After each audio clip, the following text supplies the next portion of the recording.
बोकारो में गिरिडीह लोकसभा के एनडीए प्रत्याशी चंद्र प्रकाश चौधरी ने अपना नामांकन पर्चा भरने के बाद बोकारो के जैना मोड़ स्थित बांधडी के फुटबॉल मैदान में एक चुनावी महासभा का आयोजन किया।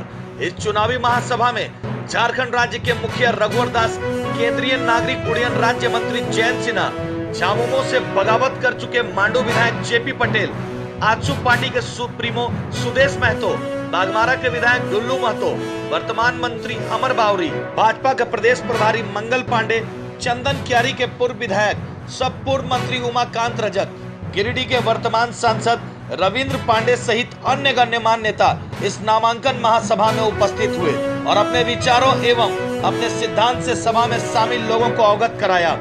सभा को संबोधित करते हुए झारखंड राज्य के मुख्यमंत्री रघुवर दास ने विपक्षियों पर तंज कसते हुए कहा कि शिबू सोरेन खुद उठकर चल नहीं सकते और चले हैं सांसद का चुनाव लड़ने। वहीं उन्होंने कहा कि कांग्रेस 2014 में ही साफ हो जाता, लेकिन बचा खुचा अब 2019 में पूरा साफ हो जाएगा।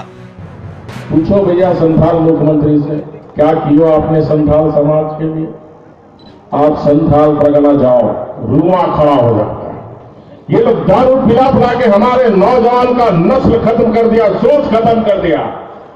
और मैं आपको एक और खुशखबरी दूं, दोनों संथाल परगना में दोनों सीट एनडीए जीतने जा रही है, क्योंकि हमारा संथाल नौजवान नौदियां जग गया है। बोला जो व्यक्ति चल नहीं सकता, जो व्यक्ति बोल नहीं सकता, 40 वर्ष संथाल के साथ शोषण किया, अब हमारा सांसद नहीं बन सकता। इसलिए मैं नौजवानों से अपील करना चाहता हूं, पूरे राज्य भर के ये जो शोषक है झारखंड मुक्ति मोर्चा, कांग्रेस, जिसने इस राज्य को हमेशा अस्थिर करने का काम किया, एक निर्दलियों को मुख्यमंत्री बनाकर राज्य को लूटने का काम किया, तो क्या फिर आप राज्य को लूटने देना चाहते हैं? भेजने का काम किया कांग्रेस पार्टी।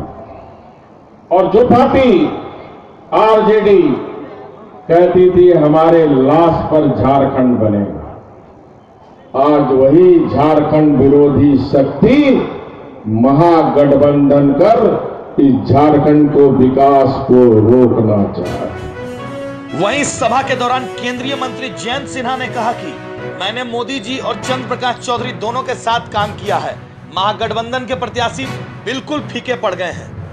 अगर आज महागठबंधन हताश है, अगर आज महागठबंधन बेचैन है, पीड़ित है, तो भाइयों बहनों महागठबंधन इसलिए हताश है, एक महागठबंधन बना रहा है क्योंकि उनको मालूम है कि जो पहले 60 साल इनके जो काम चलते थे, जो इनकी दुकानें चलती थी, जो इनका लूट चलता था, वो अब सब मोदी जी के सरकार में बंद हो चुका है। और जब मोदी जी की सरकार फिर एक बार बनेगी तो आगे भी इनकी दुकानें नहीं चलेंगी, दुकानें नहीं चलेंगी। और इसलिए ये महागठबंधन नहीं है भाई और बहनों, इन्होंने फिर एक महागठबंधन बनाया है, जनता को फिर एक बार लूटने के लिए, अपनी दुकानें खोलने के लिए, अपनी जेब भरने के लिए, क्योंकि सरकार इन लोगों के लिए सेवा का माध्यम नहीं है।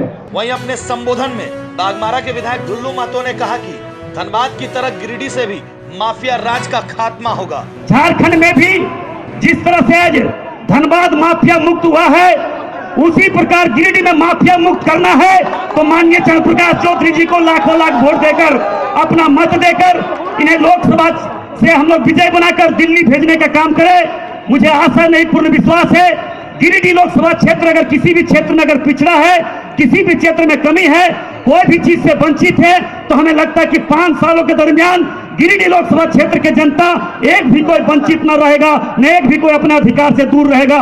इस दौरान सभा को संबोधित करते हुए मांडू के विधायक झामुमो के बगावत कर एनडीए में शामिल हुए जेपी पटेल ने कहा कि ऐसा कोई सगा नहीं जिसे सोरेन परिवार ने ठगा नहीं।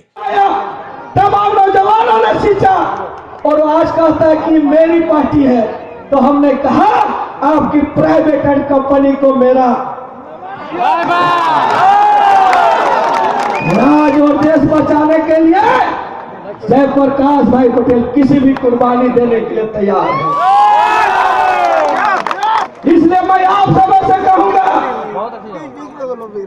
कि गिरिडीह जिस दिन से जयप्रकाश भाई पटेल का झारखंड मुक्ति मोर्चा में सर्जिकल स्ट्राइक हुआ है, उसी झारखंड में लोकसभा में एनडीए के प्रत्याशियों का जीत हो गया है। वहीं अपने संबोधन में गिरिडीह के वर्तमान सांसद रविंद्र पांडे ने कहा कि ऐसी सभा कभी जन सैलाब नहीं देखी जाएगी। सभी वक्ताओं द्वारा एनडीए के प्रत्याशी आजसू नेता व वर्तमान झारखंड सरकार के मंत्री चंद्र प्रकाश चौधरी के पक्ष में वोट करने की अपील किया। इस महासभा में हजारों की संख्या में लोग उपस्थित हुए और अपने जनप्रतिनिधियों के विचारों से अवगत हुए। तो आप समझ सकते हैं क्या देश का सत्ता और देश का इतना सबसे महत्वपूर्ण पद जो प्रधानमंत्री होता है, एक तरफ ईमानदार आदमी, दूसरी तरफ बेईमान लोग, एक तरफ देश का रक्षा करने वाला और दूसरी तरफ देश को टुकड़े टुकड़े करने वाला। आप समझिए आपको किसको मतदान करना। मैं आप लोगों से यही अपील करूंगा कि इस गिरिडीह संसदीय क्षेत्र में लगातार 1 महीना से भी अधिक से सभी जगहों पर जाने का अवसर मिला और यूपीए का जो प्रत्याशी है, जो उनके क्षेत्र में भी लगातार घूमने का अवसर मिला, सबसे बुरा और सबसे बुरा हाल डुमरी विधानसभा का है। पूरा जंगल राज बना हुआ है, लोग डराते हैं, लोगों को डराने का काम कर रहा है, धमकाने का काम करता है। दी वेब्स वेजिटेरियन फैमिली रेस्टोरेंट की एक्सप्रेस डिलीवरीज अब घर बैठे ऑर्डर करें सिर्फ एक कॉल पर। फ्री होम डिलीवरी के लिए हमें कॉल करना ना भूलें 8092201666। न्यूजीलैंड में खबर की सूचना देने के लिए संपर्क करें और वीडियो व्हाट्सएप करें। हमारा संपर्क नंबर है